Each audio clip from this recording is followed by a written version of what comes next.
The truth is, none of us can predict the future. We just have to make the best decision for ourselves with the information we have at the time. Is your best decision to move forward with the process as wisely as possible? Or is it to hit pause until you've been vaccinated or the U.S. has reached herd immunity? That answer is only one you can make. Whoever thought making a baby could be so hard? Luckily, the fertility journey isn't meant to be traveled alone.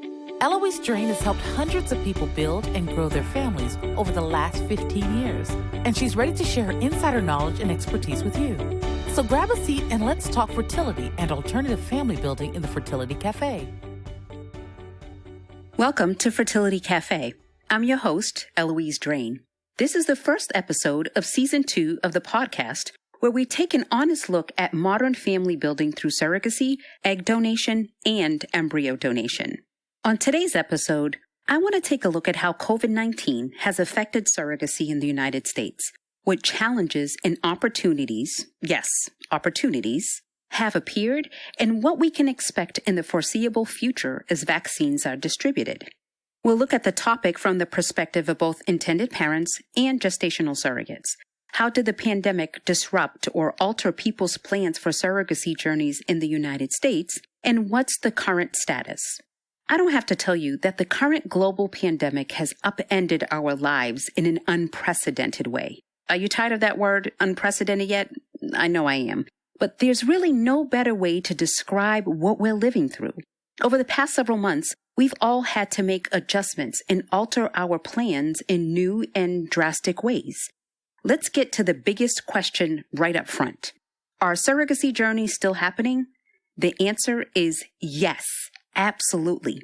Agencies, family inceptions among them, continue to help intended parents fulfill their dreams of modern family building, and surrogates are still very much needed. In fact, surrogates are arguably needed now more than ever. The process looks a bit different, and there are new and serious issues to consider, but I can assure you that people are moving forward every day with their family building plans. The biggest question seems to be, is now the right time, or do we delay because of COVID? For those of you in the research or planning phase, either as intended parents or a potential surrogate, your initial steps forward won't be all that different from what you would do in normal times. Move ahead. Keep going. While surrogacy journeys did happen in the second half of 2020, many hopeful parents decided to delay plans until a more stable time. A lot of people took the time to reevaluate goals and determine what is truly a priority. While a lot of people faced economic hardships, others were able to add to their savings, perhaps getting closer to their financial goals for surrogacy. As we enter 2021, with the vaccine on the horizon now, things are looking up. Stability is around the corner, and so momentum in the surrogacy field is picking back up again. Applications from potential surrogates dropped off across the board during the lockdown, for understandable reasons. And because of this, surrogate mothers are in higher demand now than ever before. If this is something that's been on your heart, please move forward with your initial application and screening steps. There are so many intended parents waiting for you.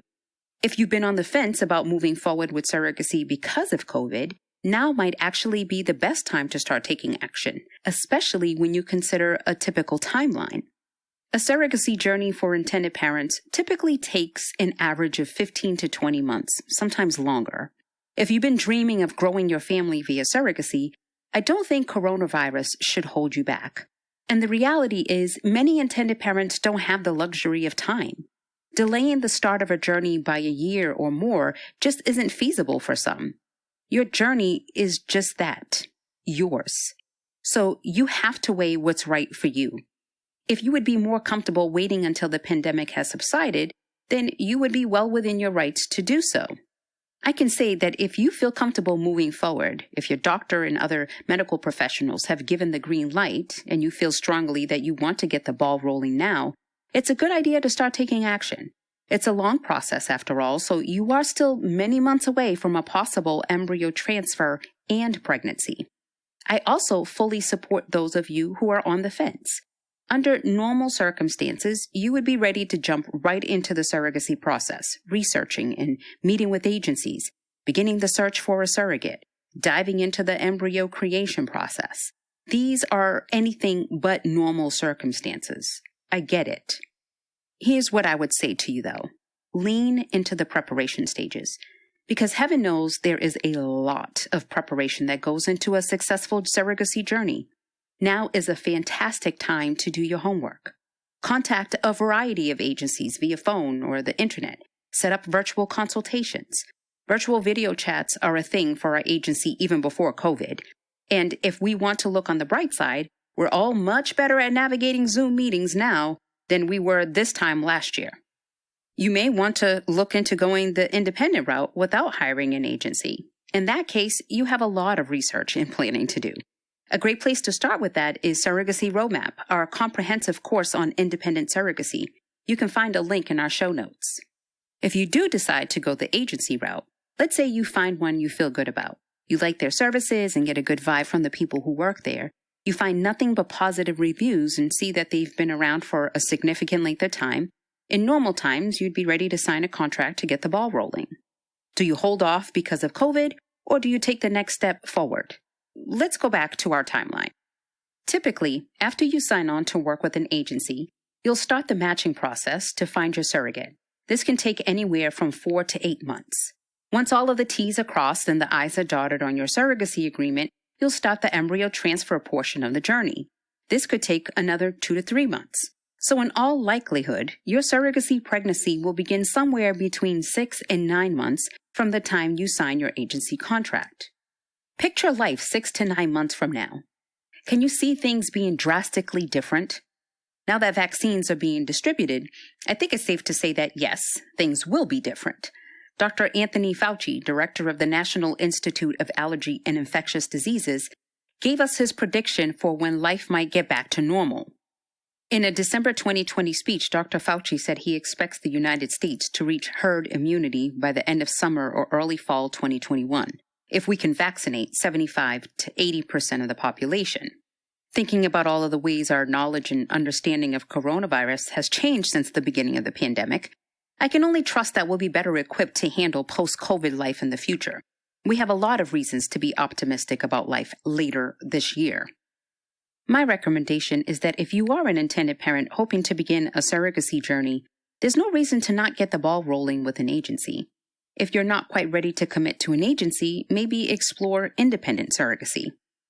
If something were to change, for example, a new lockdown or an illness in your own family, you could always pause your surrogate match or delay the transfer. At the very least, begin gathering information and taking your first steps, if that is where your heart is. What about those of you who are thinking about becoming a gestational surrogate? Should you move forward? Or what kinds of risks are you taking on? And would it be better to wait a while if you're able? Here again, we'll look at a typical timeline now from the surrogate's perspective. From application to birth, a surrogate's typical timeline is 12 to 16 months. Once you apply, it could take anywhere from 1 to 3 months to match with the right family. Let's say you're still hesitant because of COVID-19, which is completely understandable, but you feel drawn to the idea of serving as a surrogate. You love being pregnant and feel a strong calling to help others complete their families. My answer to you in this case is it doesn't have to be an either-or situation. You could absolutely go ahead and apply to be a surrogate. Get your initial application and interview out of the way, go through with the necessary psychological and medical screenings, and then request to be put on hold in the process. This isn't like getting on a roller coaster and being unable to stop the ride once it starts. You're in control. And up until that surrogacy contract is signed and you're growing a baby for another family, you can pump the brakes at any time. The plus side to going ahead with the application process now is that in the future, when you do feel comfortable, you can be ready to match with someone right away. The truth is, none of us can predict the future. We just have to make the best decision for ourselves with the information we have at the time. Is your best decision to move forward with the process as wisely as possible, or is it to hit pause until you've been vaccinated or the U.S. has reached herd immunity? That answer is only one you can make. In fact, now might be the best time to become a surrogate. There is a huge demand as so many intended parents are desperate to find their match. Because of the pandemic, the number of eligible and willing gestational surrogates has dropped significantly. You are needed. If you're unsure if you qualify, head to familyinceptions.com to take a free quiz. Let's say you're ready to apply. Fantastic. Here's what you can expect given the current realities due to COVID.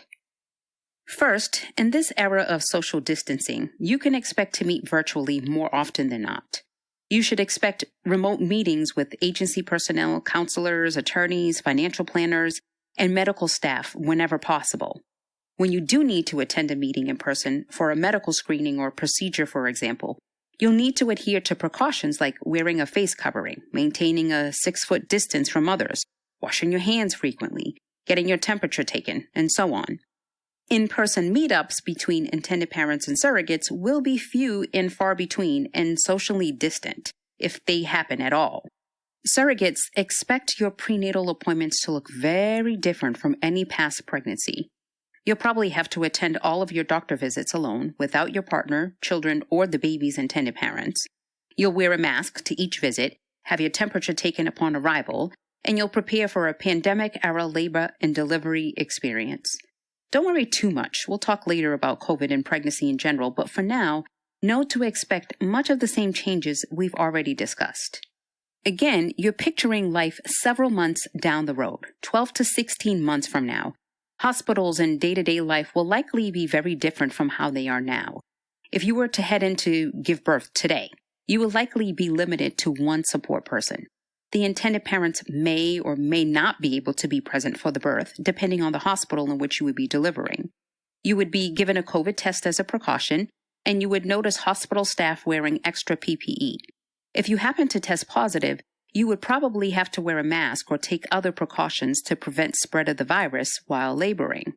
Again, I want to reiterate this is the reality now. What might it look like when you get to that point in your own journey, roughly a year or more from now? There's no way to know for sure, but it's important to keep all this in mind as you're making your decision. Many of these precautions may be lifted given the reality of an effective vaccine. Intended parents, you still receive frequent updates about the progress of the pregnancy. You'll receive text messages and phone calls, videos, maybe bump pictures and fun updates about how much the baby is kicking, which rib he's poking today. You'll hear about the baby's growth after each prenatal visit and get those coveted ultrasound pictures. And most importantly, in the end, you will be a parent, holding your newborn and learning to navigate sleepless nights and first baths and all the new parent milestones ahead of you. Life with COVID-19 is challenging. It's scary at times. But there's still nothing like the moment you become a parent. And if your heart is set on it, believe me, you can make it happen, even now. So let's talk a bit about how COVID-19 affected surrogacy. A look back. To understand how the surrogacy field has been affected by COVID, I want to spend some time looking at what happened in the early stages of the pandemic. There's the old saying, hindsight is 20/20, and while I don't think we've had enough time living with the challenges of COVID-19 to achieve perfect vision yet, there's still a lot we can learn from what we've experienced so far. For the record, I'm recording this podcast in early 2021. I think that's important to mention since I don't know when you'll be hearing this episode. I'm fully aware that a lot may have changed by the time you listen. The COVID-19 pandemic is a rapidly evolving crisis, and new guidelines come out frequently. Our current situation, at least here in the United States, is that cases continue to spread, but much of the country has fully or partially reopened. We're still under strict international travel bans, and travel from foreign nationals into the U.S. is still restricted. Following the 2020 holiday season, the United States has seen an unfortunate spike in cases and deaths. And as of this recording, we've had over 21 million cases and 365,000 deaths.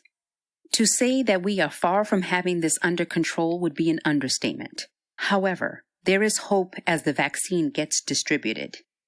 Let's go back in time to March of 2020 when all of this really came to a head to get a picture of what happened with surrogacy. Our families and surrogates who were already well into their surrogacy journey faced unprecedented challenges as our economy and life as we knew it came to a screeching halt.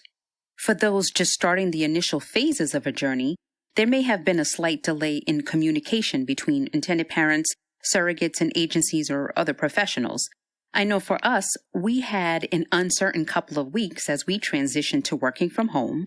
We were hyper-focused on supporting our current surrogates and intended parents through the uncertain early days of the crisis, and so there were definitely disruptions to our everyday processes. And then we started to ease back into life sometime in April or early May. It wasn't too long before our agency was back up and running, more or less as normal, taking new inquiries from people interested in surrogacy. Those who were in the midst of the matching process faced what we all did, the abrupt shift from in-person meetings to all things Zoom. Again, this wasn't too different from the matching process during normal times. Most of the time, our parents and potential surrogates connected via phone or video. It's not uncommon to match with someone who lives several states away or even in another country. Industry-wide in the U.S., we saw a small decrease in the number of new surrogate applications. But for the most part, other than potentially delayed administrative or communication issues, families in the early stage of their journey were doing okay. The biggest disruption, unfortunately, affected those individuals who were already well on their way through the process, those who already had transfers scheduled, for example. Fertility clinics were forced to stop procedures abruptly, even further delaying an already lengthy and emotional process. For many people caught off guard by this, the delay caused anxiety and inconvenience, but it ultimately prolonged the journey by just a few months. By July, most clinics had resumed operation. For others, their entire timeline was thrown off. Some surrogates awaiting embryo transfers had to back away from their contracts, unable to wait indefinitely for clinics to get up and running again. Perhaps the most heartbreaking challenge in those early months was how the shutdown affected women who were already carrying a baby. In many regions of the U.S., like New York, the cases were so high and the risk of infection was so great that hospitals and doctors' offices had to clamp down on the number of people allowed inside. For a while, pregnant women were not allowed to have any support person present for labor and delivery, not their own spouse or partner, and definitely not the intended parents. Because of travel restrictions, intended parents weren't always able to be present for the first hours or days of their babies' lives. Parents working with domestic surrogates had trouble with travel. For example, New York was a major hotspot in March and April. New York is also home to a lot of intended parents who are using surrogacy to build their families. New Yorkers were banned from traveling to other states initially, so if their baby was being born to a surrogate in California, for example, they weren't able to get a flight. Eventually, these restrictions eased up, but a lot of families were caught between a rock and a hard place at the worst possible time. Domestic surrogacy had its own challenges here in the States, but those with international surrogacy arrangements had layers upon layers of complications. Some of those complications are still in effect today, months later. Intended parents from China, for example, found it nearly impossible to enter the United States to be with their babies. So what happens when an intended parent can't be united with their child? Under normal circumstances, a surrogate gives birth, and then the intended parents take over. The surrogate has no parental rights. The intended parents are the legal parents, and their names go on the birth certificate. No one in the field wants a surrogate to ever be placed in a situation where she has to bond with and care for the baby of an intended parent.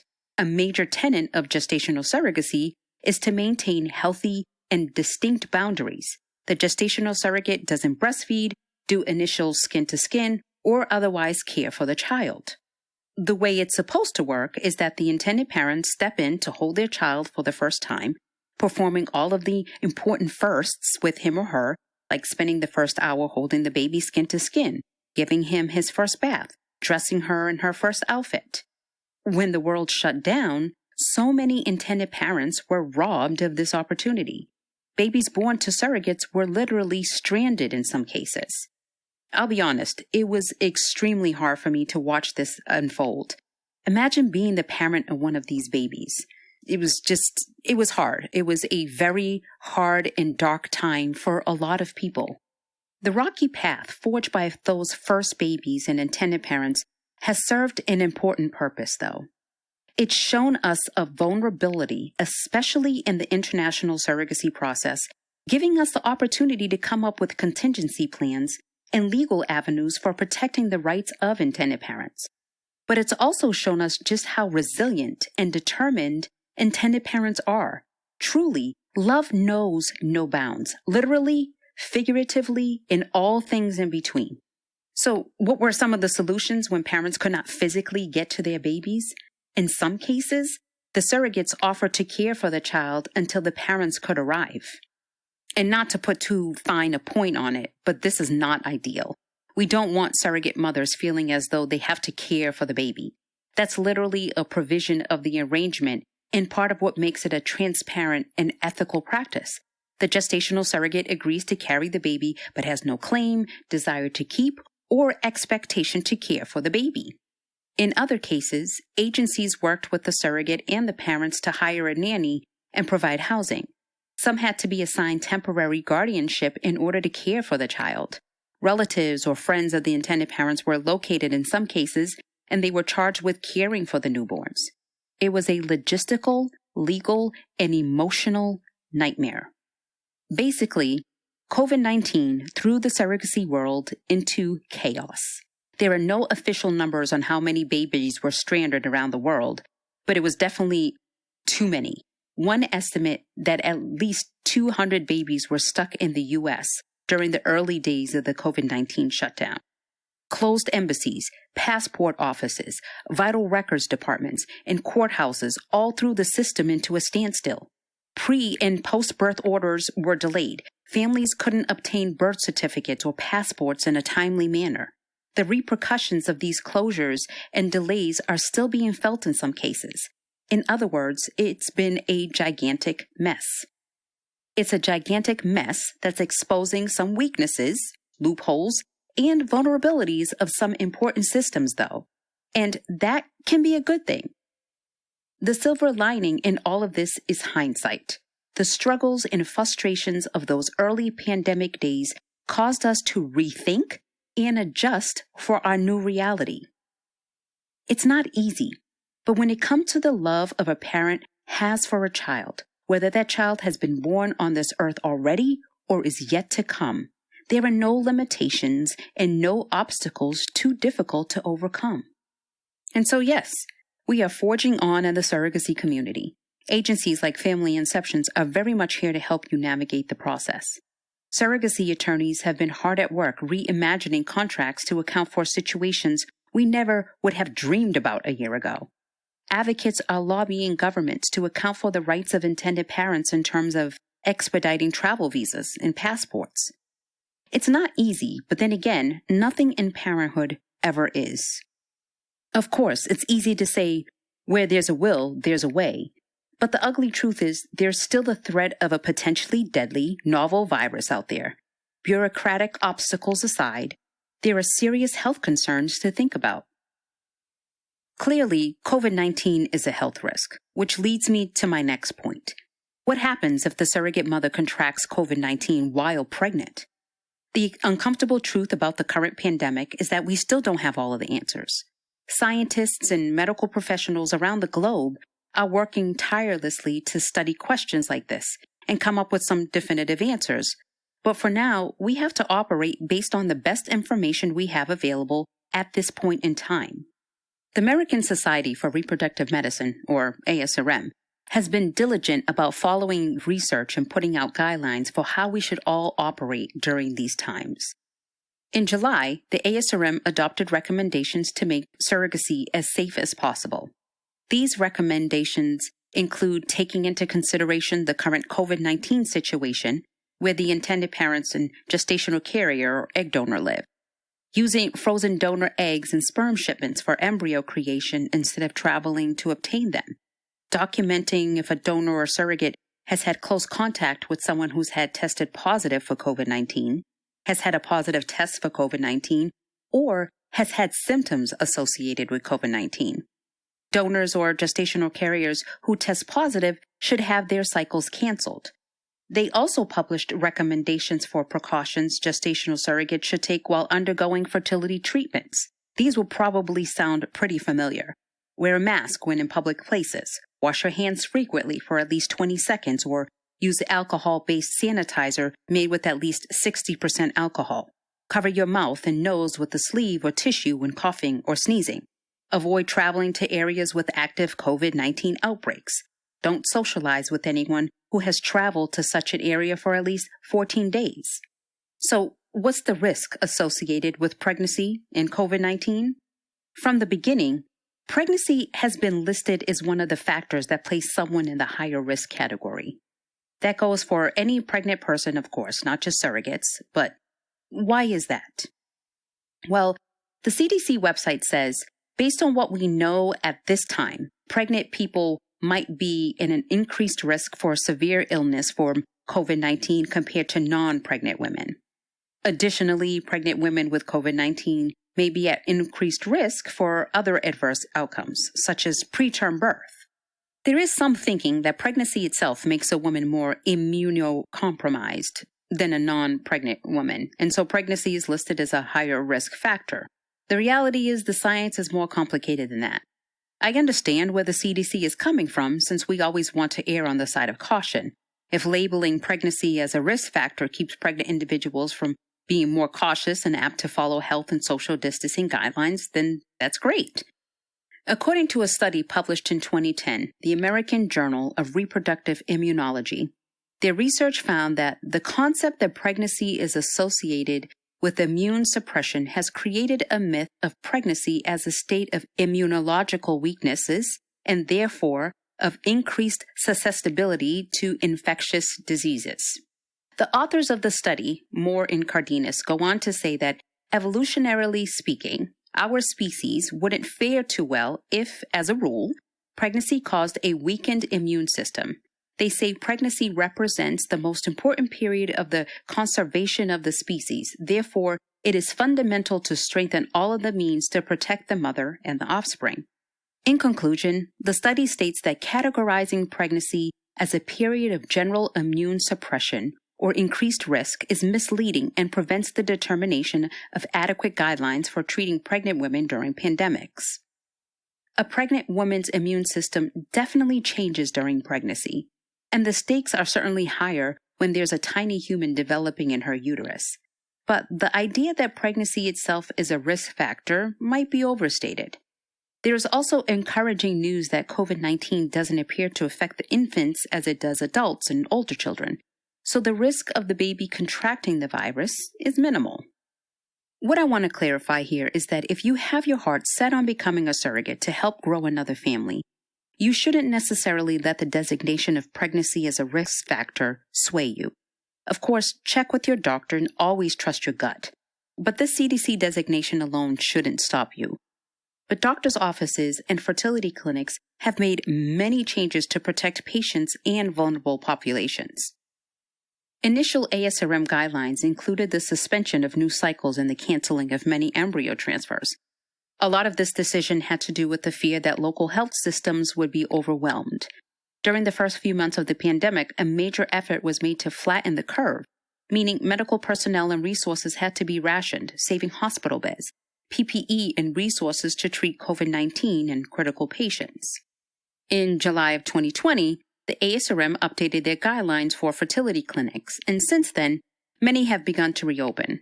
Welcome news for intended parents everywhere. But like so many aspects of our life, the landscape there looks quite different. One of the most frustrating and anxiety-inducing aspects of our current situation is how much we simply don't know.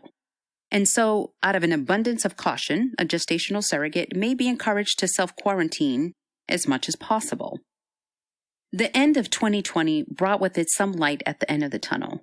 Multiple vaccines were approved or nearing approval by the FDA, and healthcare and high-risk individuals began to get vaccinated.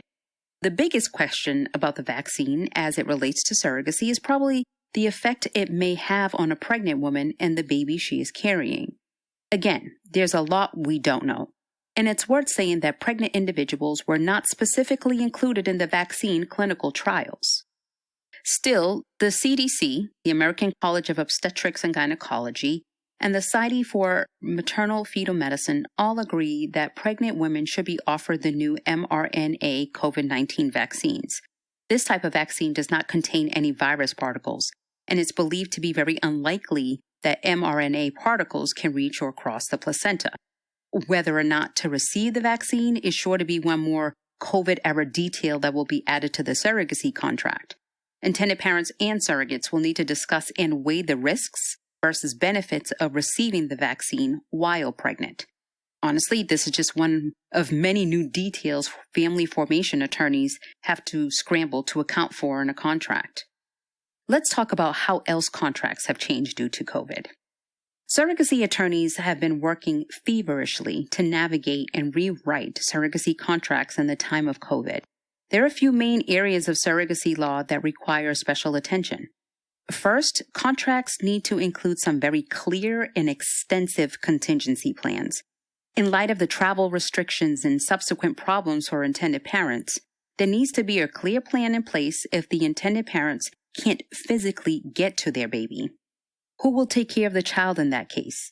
Intended parents are now being asked to appoint a backup guardian to take over, because while a surrogate mother may be willing to care for the child out of the goodness of her heart, she should never be expected or obligated to do so.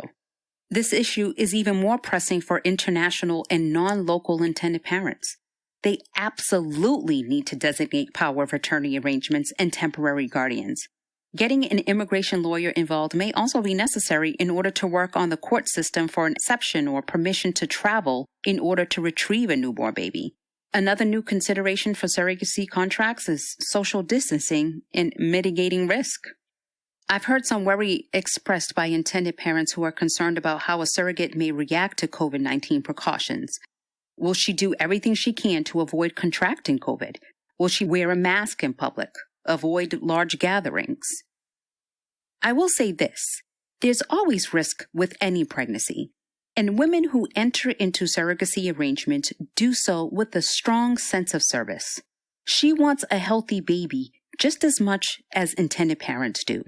In normal times, a surrogate promises to avoid risky behaviors and do all she can to have a full-term, complication-free pregnancy. The same is still true. Part of the matching process is finding someone you have complete trust in. You are very literally entrusting them with the life of your child. Still, I tell all of our intended parents and surrogates that from a legal standpoint, it's best to cover all of your bases. I'm sure your attorney will tell you the same. It's starting to be common practice to see a COVID-inspired clause in a surrogacy agreement. If you're working with an experienced surrogacy attorney, that person will be your best resource, of course. But I'm going to share an overview of what I've seen in terms of contracts. A clause being added lately states that the surrogate will follow all shelter-in-place and social distancing recommendations, both those of the local authorities and also those made by the CDC. The contract may require the surrogate to avoid risky behaviors such as attending large gatherings, dining indoors at restaurants, working out at a public gym, and so on. Some go so far as to request that surrogates sanitize all frequently used surfaces in their home on a daily basis, or that they avoid working outside the home around other people. Another contractual point to consider is the possibility of delayed or canceled cycles and the financial obligation involved with that. If an intended parent and a surrogate enter a contract, but then the parents request to start a cycle later, will they owe a waiting fee to the surrogate? I would say it's appropriate to compensate a surrogate for her delay time because she is feeling a real impact to her life and career as she waits the next steps. Obviously, there's a lot to consider with surrogacy, even in normal times. If you had your heart set on surrogacy pre-pandemic, there's no flashing red light warning you away from it right now. Does it add a layer or 10 of complications? Of course, but I'm guessing nothing about your journey has gone exactly as you planned. I hope you found this discussion helpful as you weigh your next steps. You can follow Fertility Café on its new Instagram and Facebook channel at Family Inceptions. If you haven't yet, go to your listening platform of choice and subscribe, rate, and review this podcast. We'd also love you to share Fertility Café with friends and family members who would benefit from the information shared. Join us next week for another conversation on modern family building. Thank you so much for joining me today. Remember, love has no limits, neither should parenthood. Thank you for joining us in the Fertility Café. Whether you're an intended parent, a woman considering egg donation, thinking of becoming a surrogate yourself, or a friend or family member of someone dealing with infertility, we're here to help. Visit our website, thefertilitycafe.com, for resources on fertility, alternative family building, and making this journey your own.